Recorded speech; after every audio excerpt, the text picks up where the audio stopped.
Hello and welcome to another episode of Reese's Random Reviews. I am Reese, I'm about to give you a random review. Who remembers Animal Farm? If you haven't heard of this film, I'm sure animation and film fans must have, but it was an animated film that was released in 1954.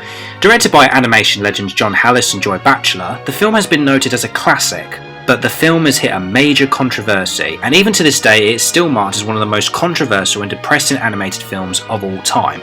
So why has this film really got such a bad impact to the world? Well, let's take a look. Animal Farm is based on a novel by George Orwell.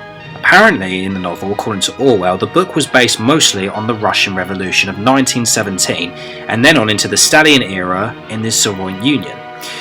The book is based on a lot of real life history involving leaders, rebellion, betrayal, revolution and war.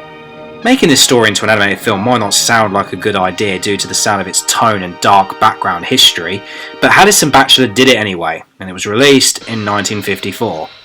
The animated film does reflect a lot of what George Orwell was aiming for, but that doesn't mean it really hits the spot 100% on adapting his book very well. I mean, for goodness sake, the ending had the most controversial part of all. But saying that, the film is quite controversial and it does have a real dark nature to it. I mean, it is a dark, depressing film. I mean, not even many children would like this for being so, well, like I said, violent and depressing. I mean, it was also the first animated film to add blood. However, saying that, Animal Farm is seen as a classic, but not a huge classic as a Disney film. But despite that, I still think it's a wonderfully underrated animated picture. Yeah, it might not exactly be a kids' movie, but it still hits the mark for being a top-notch animated film with an interesting plot and characters. But speaking of characters, I do think the character development in this film is slightly poor.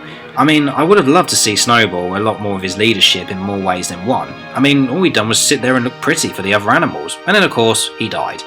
Napoleon, on the other hand, had more of a character development for being, of course, the main antagonist of the film, but it didn't really explain. I mean, he just randomly turned evil and then bang, he is leader. Kinda sounds a little bit like HAL 9000 out of 2001: A Space Odyssey. We don't know why he turned evil.